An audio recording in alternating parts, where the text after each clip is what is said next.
જય માતાજી બધાને. તો જો મોર્નિંગ થઈ ગયું છે અને જવાનું છે હોસ્પિટલે. મારે ક્યાં બતાવું કા, તો આપણે છે ને તબિયત થોડીક નરમ ગરમ છે એટલે દર્દી સાથે હોસ્પિટલે જાય છે. અને મસ્ત મજાનું વાતાવરણ થઈ ગયું છે. અત્યારે વાગ્યા 9:30 અને ફટાફટ રેડી થઈ ગયા. અને સાવરકુંડલાની નંબર 1 ખાદી કરિયાલય મસ્ત મજાની ટ્રીટમેન્ટ, કારણ કે એટલી બધી સારવાર આપે ને, અને બહુ સારીનું. અને ડૉક્ટરો બધા એકદમ મસ્ત છે, કામ બહુ સારું છે. તો ત્યાં બતાવવા જાય છે. થોડીક બીપીની તકલીફ રહી છે એટલે કુટુંબમાં ક્યાંય પણ થોડું કોઈ હોય તો જો આપણી નીકળી ગયા જવા માટે. અને આમ તો ખાસ તો મારે જ બતાવવાનું હોય. જો એટલું ચાલીને તોય શ્વાસ ચડી ગયો એટલે બતાવવાનું તો મારે જ હોય. પણ આપણે દવાખાનાથી દૂર રહીએ, હમણાં કાંઈ બતાવવું નથી, અહીંયાથી બતાવવાનું છે. તો હાલો હવે આપણે પૂછી જોઈએ રેડી થઈ ગયા છે કે નહીં, કારણ કે બસનો ટાઈમ 10 વાગ્યાનો છે. અત્યારે 9:30 વાગ્યા, થોડુંક બેસવું પડશે. તો મેં કીધું બ્લોગ ચાલુ કરી દે, કારણ કે અમારા બધા કુટુંબ મેમ્બરો હોય ને એટલે બ્લોગ બને નહીં. હાલો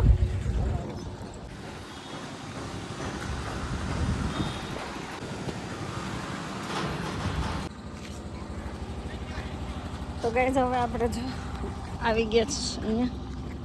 અને હવે દવાખાનું એકદમ નજીક આવી ગયું છે.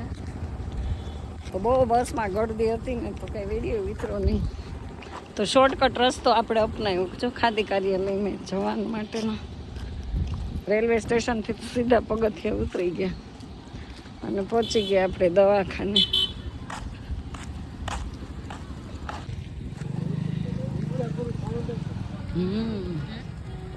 વિદ્યા ગૃહ ફાઉન્ડેશન આરોગ્ય મંદિરે આપણે પહોંચી ગયા છે. નિઃશુલ્ક બધું છે. તો ગાઈસ કેટલું સરસ છે. હજી જો બધું બિલ્ડિંગનું કામ ચાલુ છે. અને ખાદી કાર્યાલય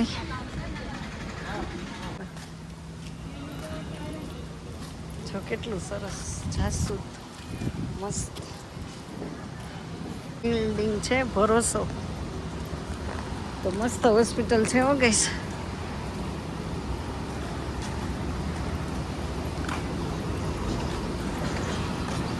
કામ જોરશોરમાં ચાલુ છે. મંદિર ને કેટલું સરસ. તો ગાઈસ આપણે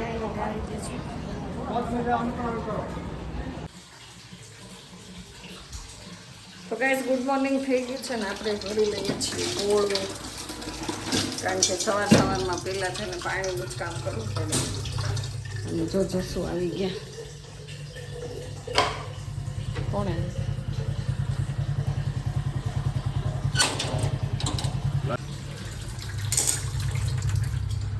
પાણી ધમધોકાર થાય. તો જસું છે ને મોબાઈલમાં નો બેલેન્સ કર્યું. એવું લાવું તોડી દઉં. મને આવડે. તો ગઈ સવારમાં છે શ્રીફળના ચાલે.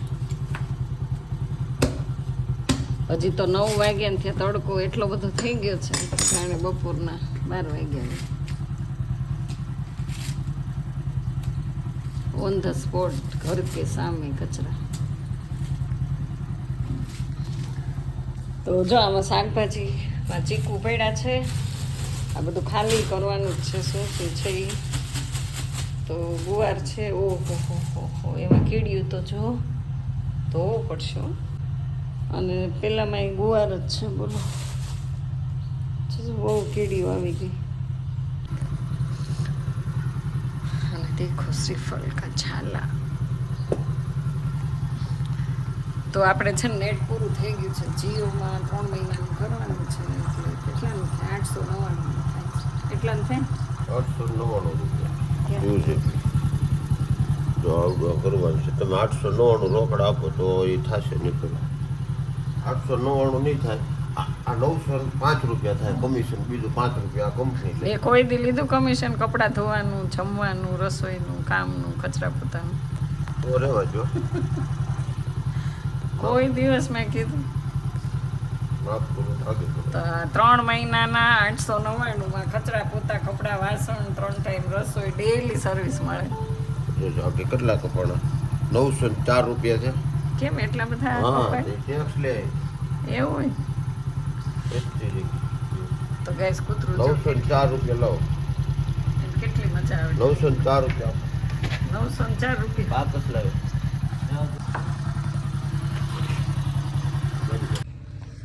તો ગેસ મારું બેલેન્સ તો મોબાઈલમાં થઈ ગયું અને ગોળો મળી ગયો. મારાથી છે ને ક્યારેય થાય જ નહીં. શ્રીફળનો ચાલો એને 2 મિનિટમાં શ્રીફળનો ચાલો ઉખડી નાખી. અને હવે મારા ગુવારને છે ને અમે ક્યાંથી ચીકુમાંથી આવી ગયા છે કીડીને કળ ને હાથીને મણ મળી જ રહી એમ કહે છે. તો જો ચીકુમાંથી તો નથી, ગુવારમાંથી જ નીકળો ઠંડકના હિસાબે. ને એમાં જો ઈંડા કેટલા બધા છે. હવે હમણાં કીડી ન ઉતરે ને ત્યાં સુધી કાંઈ ન કરાય. આપણે ચૈત્ર મહિને જોઈએ ઈંડા. અને આમાંય છે ચીકુ. આમાં શું છે? આમાં 2 કેળા છે. એટલે આવું બધું છે. અને મૂકી દે ત્યાં આમાં ગુવારમાંથી છે ને નીકળી જાય. ગુવારમાં જ છે એ તમે જોઈ લીધું. તો એને તડકે થોડીક વાર મૂકી આવશું. ગુવારનું શાક બહુ ભાવે મને.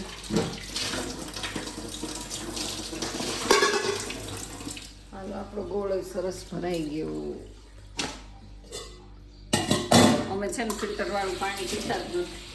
ઓર્ગેનિક ડાયરેક્ટ પથ્થરને શેવાળને લઈને. એટલે આપણે આપણું ભરી લઈએ. થોડાક વાસ ઉટકવાના છે પણ પહેલાં આની પ્રોસેસ કરીએ. અને કામના તો ઢગલા છે ગઈશ. હજી તો પથારા ચારે બાજુ પડ્યા જ છે. ઝાડવાને પાણી પીવડાવવાનું છે. આ વાડીએથી કેરી આવી એ આમનું જો. અને કાલે છે ને આપણે ખરીદી કઈ રીતે, તો ખરીદી તમને બતાવું શું લીધું છે.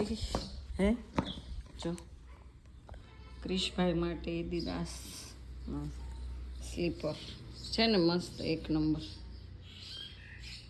તો બોલો આટલી સરસ વસ્તુ મળી જાય છે મોબ મોલમાં. તો એ લીધું અને એક છે ને આ પોતું લીધું મસ્ત. આ ખાસ તો બૂટ ને ચપ્પલ જ સાફ કરવા માટે.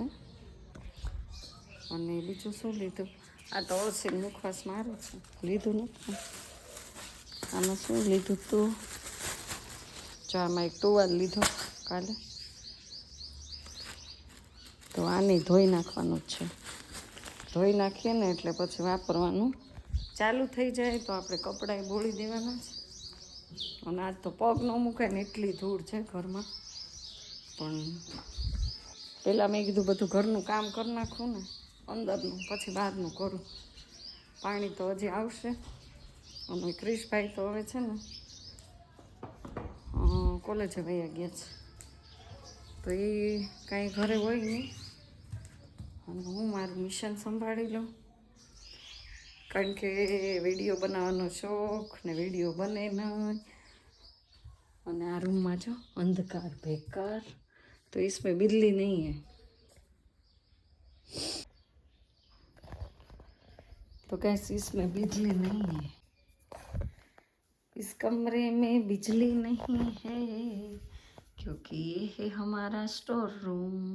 देखो कितना पड़ा है अस्त व्यस्त, क्योंकि इस कमरे में आने का मन होता ही नहीं है. इस कमरे में देखो हमारा फर्नीचर कितना अच्छा बना हुआ है, लेकिन हमारे लिए तो ये कमरा सिर्फ ना सिर्फ स्टोर रूम ही है. स्टोर रूम ही है. જો કીડીયું છે ને મને મોઢા ઉપર ચડી ગઈ. અને ગાઈસ તમે મારો ગુલાબ એક વખત જોઈ લ્યો કે મારા ગુલાબમાં કેટલા ફૂલ આવ્યા છે અને આખો ગુલાબ જો ગુલાબથી સજ્જ છે. ગાર્ડન પણ ટૂંકું પડે ને એટલા ગુલાબ ગુલાબ ગુલાબ, પાંદડીએ ગુલાબ છે. અને આ જો બિલ્લું પડ્યું, બિલ્લાનું શરબત કેમ કે બહુ સારું હોય, પીવાય આંતરડા માટે બહુ જ સારું. હજી ઢગલા ને ઢગલા છે, પણ હું તો કાંઈ પીતી નથી, જે પીતા હશે ને આપી દઈશું આપણે. તો ગાય સરસ મજાનું જો જસુએ શ્રીફળ વધાર્યું ઊભું ફાટ્યું. તો આપણે આ શ્રીફળનું કામ પ્રસાદી લઈ લીધી છે. હરી કરે તે ઈચ્છા બળવાન, બરાબર ને? તો આપણે આજે શ્રીફળ વધાર્યું છે અને આપણું મિશન ચાલુ કર્યું છે. કારણ કે કોઈ આપણને છે ને, આપણે અંધશ્રદ્ધામાં માનતા નથી, પણ એમ કે કોઈ એમ કે આ વસ્તુ કરો તો આપણે કરીએ ખરા, આપણે ના ન પાડીએ, એવું બધું છે. અને હજી કાલે રવિવાર છે ને, કાલે મારે એક કામ કરવાનું બાકી છે. તો હવે છે ને હું એટલા હળદરવાળા દૂધના નાખું ને બધું ઉટકી નાખું, પછી તમને મળું, કારણ કે બહુ મોડું થઈ ગયું છે. અને જશું હમણાં 12 વાગશે, જમવાય આવી જશે. તો ગાઈસ આપણા ઘરે કેવા મસ્ત મજાના પલંગ જો, આ ભરત કાને શું કહેવાય ભૈરો છે, કેટલો સરસ રીતે જો કેવી પાટી છે. તો આ ખસે નહીં ને એટલું બધું આમ ટાઈટ ને ટાઈટ રહીને જો બે એવા છે. અને વાડીએ તો આવા કેટલા બધા પલંગ છે, લગભગ 20 જેટલા છે ને, આવા બનાવીને આવી રીતે રાખ્યા છે. પણ આમ મજા જ આવે. અને જો અમારે ચકલાનો કલબલાટ જોવો તમે, અત્યારે આપણને આમ એકલું ન લાગે, પક્ષી હોય ને. અહીંયા જો ચક્કી બેન અમારે છે ને, આમાં પાણી પીવાનું છે, એમાં ચણ નાખી દીધી જ, તો એમાં બેસીને ખાય. બોલી એટલે ઉડી ગઈ છે અહીંયાથી, એને બહુ મજા જ આવી જાય છે.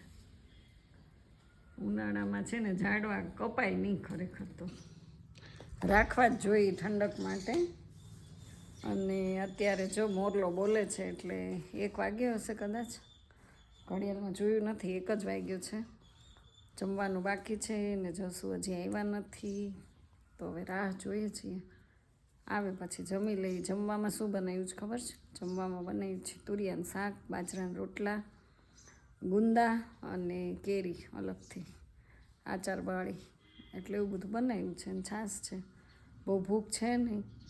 અને ચીકુ પડ્યા હતા તો એ કાપી નાખ્યા. તો મેં બપોરે છે ને તૈયાર ખાલી બ્લેન્ડર મારવાનું જ રહી, એટલે કટિંગ કરીને ફ્રીજમાં મૂકી દીધું છે. તો આવું બધું છે ને. હમણાં તો જો ચૂંટણીની તૈયારી હાલે ને, એટલે પછી બધું અનિયમિતતા આવી જાય, ટાઈમ ટુ ટાઈમ જમવાનું મળે નહીં. રાજકારણ વસ્તુ જેવી છે. તમને મળશે જો આ બોલપેનથી હું આમાં આમ ડિઝાઇન કરું છું, कंगना मेरी सोने की चूड़िया, सोने की है चूड़िया मेरी, अच्छी है मगर. તો એવું બધું છે ગાઈસ. તો ચેનલ ઉપર પહેલી વાર આવ્યો હોય તો લાઈક કરજો, શેર કરજો, પેરી કોમેન્ટ કરવાનું ભૂલતા નહીં. અને ચલો આગળ ઉપર વિડીયો બનાવવાની કોશિશ કરું છું. જો મારાથી વિડીયો બને તો રોજ બનાવવા જ છે, પણ ખબર નહીં ક્યાંક દાણા જોડાવા છે મારે, કે વિડીયો કેમ નથી બનતું, ક્યાં નડતરરૂપ છે, એ જોડાવાનું છે આપણે. બોલો, આપણી લાઈફ હોય ને તો આપણું સ્ત્રી છે ને એ વસ્તુ છે કે એને પોતાનું ગમતું હોય ને એ પોતે ન કરી શકે, કારણ કે એના માટે એની ઉપર જવાબદારી જ એટલી બધી હોય, એટલે એનું ગમતું કાર્ય એનાથી ન થાય. પણ તોય આપણે એમાંથી તે આમ થોડોક ટાઈમ કાઢીને 1 દિવસે 2 દિવસે 3-4 દિવસ પછી તે નાની ક્લિપ, અને હું તો રૂટીનમાં રોજ એકલી જ હોય, એટલે આવી રીતે જે કાંઈ બને છે ને. મારી ચેનલ તો ઓલરેડી મોનિટાઈઝ થયેલી જ છે, એટલે આપણને એમ થાય મહેનત કરીએ અને મજા આવે છે, પૈસા કરતાં આનંદ આવે છે એમ આમાં કામ કરવાની, એટલે આપણનો શોખ છે. બાકી તો કાંઈ એવું બધું છે નહીં કે ચાલો આમાંથી પૈસા મળે એટલે આપણે બધું કરીએ, પણ આમાં આનંદ આવે આપણને, એવું બધું છે. તો સપોર્ટ થોડોક મને આપો ને, ધક્કા ગાડી કરો તો મારા ફટાફટથી 10,000 તો સબસ્ક્રાઈબ પૂરા થઈ જાય. મારી ચેનલની શરૂઆત કરી અને 3 વર્ષ થયા ગાઈસ. મારી પછીના છે ને એ બધા અત્યારે વાયરલ સેલિબ્રિટી બની ગયા છે, અને કારણ કે એ લોકો કામ કરે છે ને હું કામ નથી કરતી, એટલે મને એવું નથી. જે કામ કરે એ આગળ આવવાના જ છે ને હું કામ નથી કરતી આ ફિલ્ડમાં, એટલે ઓછું કરું છું, એટલે ઓછી ચેનલ ગ્રો થાય. પણ જે થાય તે સારા માટે થાય. અને જે થશે એ પણ સારા માટે થશે એવું વિચારીને આપણે ક્યારેક ક્યારેક વિડીયો અપલોડ કરીએ છીએ. કારણ કે આપણે વિડીયો બનાવતા હોય ને તો આમાં ઘણાને ન ગમતું હોય, એમ કે ન બનાવે તો સારું, ન બનાવે તો સારું, એવું બધું હોય. કહેવાવાળા તો બહુ બધા હોય, પણ તોય મને ઘરેથી કોઈ ના નથી પાડતું એટલે હું બનાવું છું. અને ઘરેથી ના પાડે તો મારાથી બનાવાય નહીં પછી તો. એટલે હજી તો જ્યાં સુધી ઘેરથી મને રજા આપે છે મારા ઘરવાળા હસબન્ડ જસુ એટલે હું બનાવું છું, બરાબર. કાંઈ નહીં, ક્યારેક ક્યારેક બનાવીશ તો જોતા રહેજો, બીજું શું.